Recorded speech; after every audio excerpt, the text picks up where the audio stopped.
ಫ್ರಿಜ್ಜಲ್ಲಿ ಉಪ್ಸಾರಿನ ಖಾರ ಇದ್ದರೆ ಸಾಕು, 3 ನಿಮಿಷದಲ್ಲಿ ರುಚಿಯಾಗಿರೋಂಥ ಉಪ್ಸಾರನ್ನ ಮಾಡ್ಕೊಂಬಿಡ್ಬೋದು. ಮನೇಲಿ ಮುದ್ದೆಗೆ ಮತ್ತು ಬಿಸಿ ಅನ್ನಕ್ಕಂತೂ ತುಂಬಾ ಚೆನ್ನಾಗಿರುತ್ತೆ. ನಾನು ಇವತ್ತಿನ ವಿಡಿಯೋದಲ್ಲಿ ಹೀರೆಕಾಯಿ ಮತ್ತು ಒಣಗಿರೋ ಅವರೆಕಾಳನ್ನ ಉಪಯೋಗಿಸ್ಕೊಂಡು ತುಂಬಾ ರುಚಿಯಾಗಿ ಸಿಂಪಲ್ಲಾಗಿ 3 ನಿಮಿಷದಲ್ಲಿ ಉಪ್ಸಾರನ್ನ ಮಾಡಿ ತೋರಿಸ್ತಾ ಇದ್ದೀನಿ. ಬನ್ನಿ ಫ್ರೆಂಡ್ಸ್, ತಡ ಮಾಡಿದಿರೋ ವಿಡಿಯೋ ಸ್ಟಾರ್ಟ್ ಮಾಡೋಣ. ಮೊದಲಿಗೆ ನಾನಿಲ್ಲಿ 1 ಬೌಲ್ನಷ್ಟು ಒಣಗಿರೋ ಅವರೆಕಾಳನ್ನ ತೊಗೊಂಡು ಹುರ್ಕೊತಾ ಇದ್ದೀನಿ.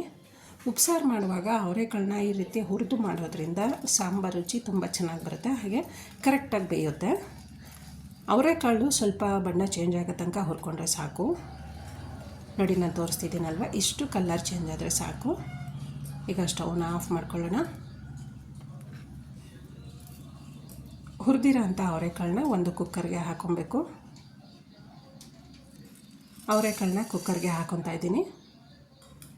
ಸ್ವಲ್ಪ ನೀರನ್ನ ಮಿಕ್ಸ್ ಮಾಡಿ ಚೆನ್ನಾಗಿ ತೊಳ್ಕೊಬೇಕಾಗತ್ತೆ, ಯಾಕಂದರೆ ಅಂಗಡಿಯಿಂದ ತಂದಿರೋ ಅವರೆಕಾಳಾಗಿರೋದ್ರಿಂದ ಒಂದು 2-3 ಸಲ ತೊಳೆದು ನೀರನ್ನ ಚೆಲ್ಲಬೇಕಾಗತ್ತೆ.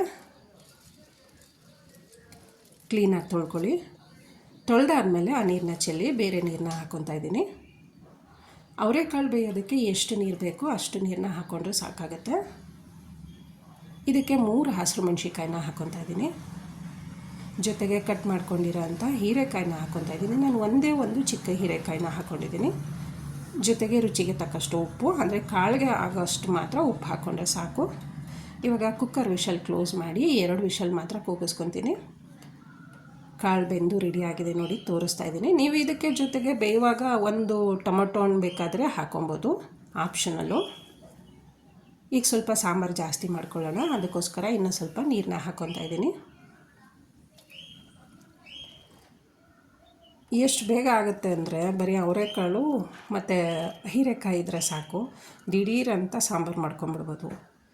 ಇನ್ನೂ ಸ್ವಲ್ಪ ಖಾರನ ಹಾಕ್ಕೊತಾ ಇದ್ದೀನಿ. ಒಣಮೆಣ್ಸಿನ ಖಾರ ಇತ್ತು ಫ್ರಿಜ್ಜಲ್ಲಿ, ಹಾಗಾಗಿ ಖಾರನ ಸ್ವಲ್ಪ ಮಿಕ್ಸ್ ಮಾಡಿಕೊಂಡ್ರೆ ಸಾಕು.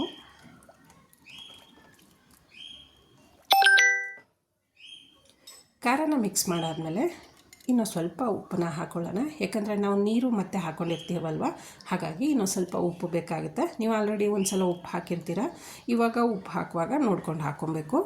ಉಪ್ಪನ್ನ ಹಾಕಾದ್ಮೇಲೆ 2 ಕುದಿ ಬರಲಿಕ್ಕೆ ಬಿಡಬೇಕು. ಕುದಿ ಬರ್ತಾಯಿದೆ ಫ್ರೆಂಡ್ಸ್.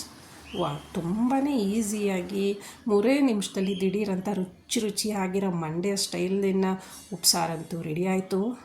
ನೀವೇನಾದರೂ ಏನಾದರೂ ಉಪ್ಸಾರಿನ ಖಾರ ಇದ್ದರೆ ಯಾವಾಗ ಬೇಕೋ ಅವಾಗೆಲ್ಲ 1 ಟೈಮ್ಗೂ ಆಗುತ್ತೆ, 2 ಟೈಮ್ಗೂ ಆಗುತ್ತೆ ಈ ಥರ ಉಪ್ಸಾರು ಮಾಡಿಕೊಂಡ್ರೆ. ಫ್ರೆಂಡ್ಸ್, ಇವತ್ತಿನ ವಿಡಿಯೋ ನಿಮ್ಗೆ ಇಷ್ಟ ಆಗಿದರೆ ದಯವಿಟ್ಟು ಲೈಕ್ ಮಾಡಿ, ಶೇರ್ ಮಾಡಿ, ಸಬ್ಸ್ಕ್ರೈಬ್ ಮಾಡಿ. ಹಾಗೆ ನಿಮ್ಮ ಸ್ನೇಹಿತರಿಗೆ, ಫ್ಯಾಮಿಲಿ ಮೆಂಬರ್ಸ್ಗೆ ಈ ವಿಡಿಯೋನ ಶೇರ್ ಮಾಡಿ. ಮತ್ತೆ ಮುಂದಿನ ವಿಡಿಯೋದಲ್ಲಿ ಸಿಕ್ಕೋಣ. Thank you.